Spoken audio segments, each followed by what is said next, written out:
Welcome back guys, we're back again with another WordPress tutorial. This time we're going to be going over how to add widgets to our blog or our sites. Now in case you're unsure what a widget is, it's what will appear on the sort of sides or the top or the bottom depending on what sort of page theme you have. And you can add stuff like searching for your site, you can add blog post sections, article sections, or stuff like this that will pop up with other different options that you can press that will give a different function to your site. Now, if you're not online already, I would suggest to go check out SeekaHost. They've got some great packages and you can get yourself online in less than 60 seconds. From one-click WordPress setups to 24/7 live tech support, they've got you covered and there's never been a better time to get yourself online. Now back to the widgets, and of course different sites, different themes have them in different areas. So on this one, they're on the left. If I head over to the Sabs Glam site, they're on the right and on the top. So to get started, we're going to log into our dashboard and then we're going to head over to the actual site itself once we're logged in. From here you can head over to customize, and now you've got a live preview of your site just with all the widgets and everything else that you're able to customize. You can see the widgets are actually labeled here with these little blue pen marks, and then you've got your title and your tagline there as well. Now if we come to the left and just head over to widgets, it's going to give you the widgets that are available for this particular theme. In this case we've got the sidebar, which is here, and then we've got a footer that runs along the bottom. So before we add one, let's remove one. So we're going to remove this archives one here, and then we're going to find a different widget to replace it with. You can go ahead and just click on the button here and it will bring up the option, or if not you can actually find it through going onto your sidebar and then finding the relative one here. So we've got archives and then you can just open it up. Now I want to remove this, so we're just going to remove this one, and you can see it removes instantly.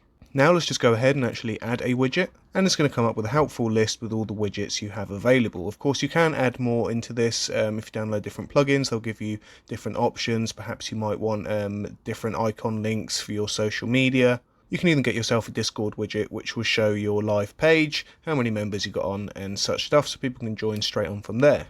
Now what I'm going to do is I'm going to add a navigation menu, so I'm just going to click here. And you can see it's been added on. Now I'm just going to name it, so I'm going to name it navigation menu, and then for this particular widget it's going to ask you to select a menu. So I'm going to select menu 1, which is the main menu, which is home, post and privacy policy. Now if you scroll down you're going to get a live preview of what it's going to look like, and you've got navigation menu and you can click home, post or privacy policy from there. You can click done once you're done, and if that's all you can just go ahead and publish. Now let's just head back and make sure that it's gone onto the site properly and go view the site itself. So if we head down here, we got home, post and privacy policy.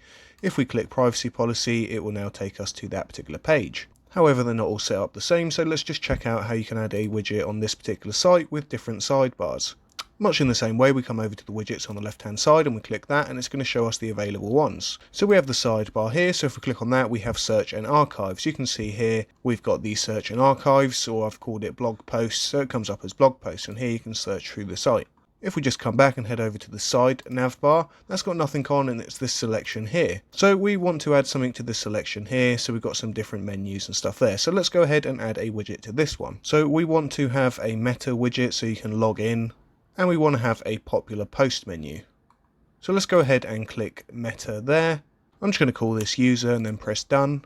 And now if you head over to here and click it, you're going to see that it's added something to this sidebar. So let's go ahead and add the recent posts. You can give this a title and how many posts to display. Let's go ahead and add this widget.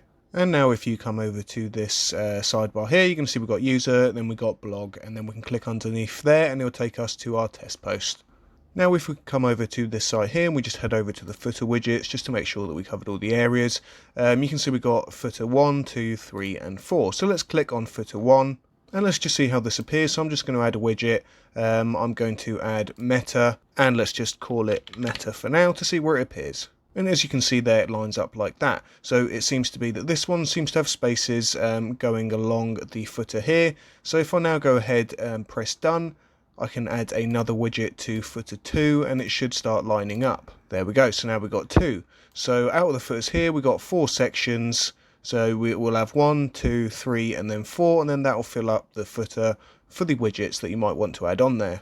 Now I'll show you again just how to remove it in case you didn't like something and you just want it off of the site and it just doesn't suit your site. You can of course either click through here, or you can come find it through the footer selection itself and then just go ahead and delete the one that you don't want. So I'm just going to delete these two here because they're not really necessary for the site at the moment. It's still in early stages and we haven't planned the footer yet. So thanks for watching, guys. Any more videos like this, don't forget to check out the SeekaHost tutorials. Thanks for watching. See you next time. Bye bye.